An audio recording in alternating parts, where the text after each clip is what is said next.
Missions and heists are normally considered good based off the amount of money that you can make from them, but what if we rank them off of how fun they are? Because recently GTA Online has become very stale. So let's go over the 7 most fun missions in GTA Online, because I've recently been getting very bored.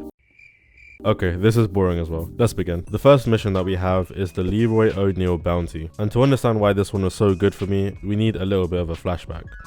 When the bail office was first introduced, people weren't too happy about the pay of most of the missions, and just like everybody else, I kind of just avoided the bail office. And honestly, this was completely out of character for me because I loved bounty hunting in Red Dead. I don't know what it was, but tying people up and throwing them on the back of my horse was very enjoyable for me. But there was one mission recently which completely changed my view on the bail office. That mission being the Leroy O'Neal bounty. And don't get me wrong, the pay still isn't crazy for the amount of work that I did, but it was extremely fun. The mission starts with you going to the abandoned motel and getting knocked out and kidnapped. You wake up with no clothes, just letting it all hang.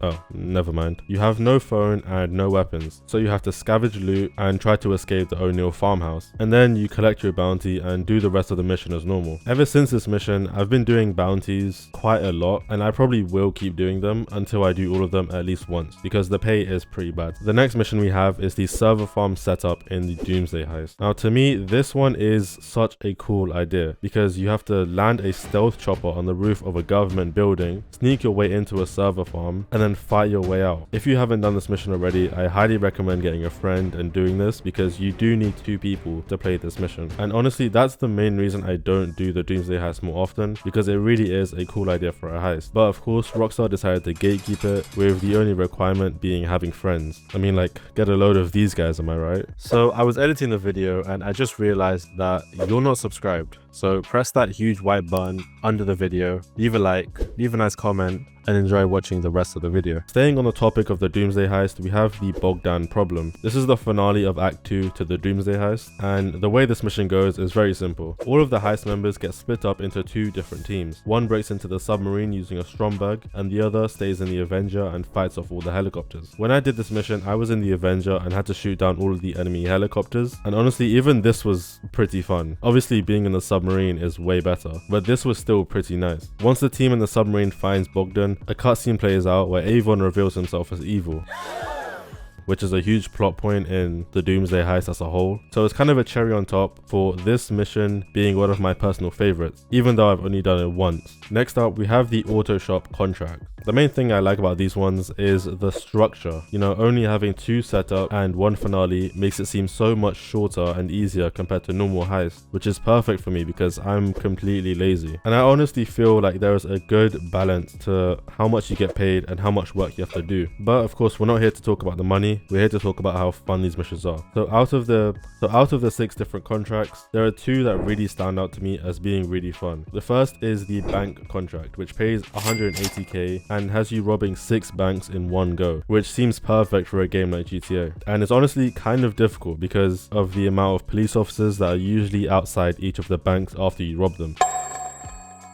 The next one is the agency contract, which again pays about 180k and is a really good mission because you get into this huge fight with the IAA, you know, trying to get in and trying to get out, which can be quite difficult the first few times you do it, but trust me, you get used to it and you'll start to enjoy it if you're anything like me. Moving on, we have the gang termination security contract. This mission sends you to an area based off which gang needs to be terminated, but it doesn't matter where you go because the mission is basically the same. The area you get sent to is filled with enemies. So here you can see there's a bunch of bikers, and you just have to fight all of them, which is so fun. And the main objective of the mission is of course to kill the 4 main enforcers, like this guy.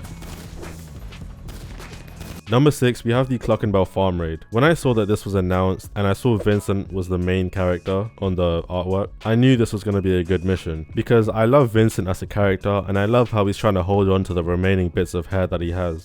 And of course, you have to love the entire story of how he started at the casino. That reminds me. Vincent. Yes, sir. we'll no longer require your services.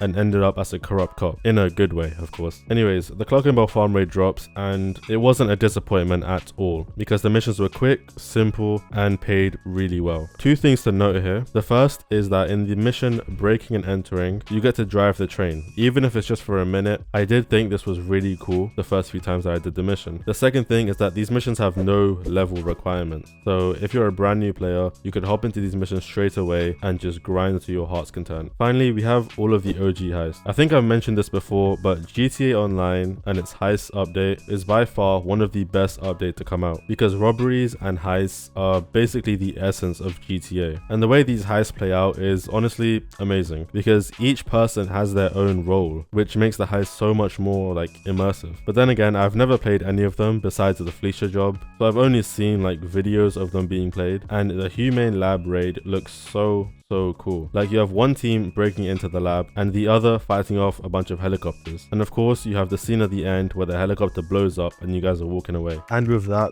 the list is over. I hope you enjoyed, I hope you learned something, and like always, like, subscribe, and I will see you in the next one.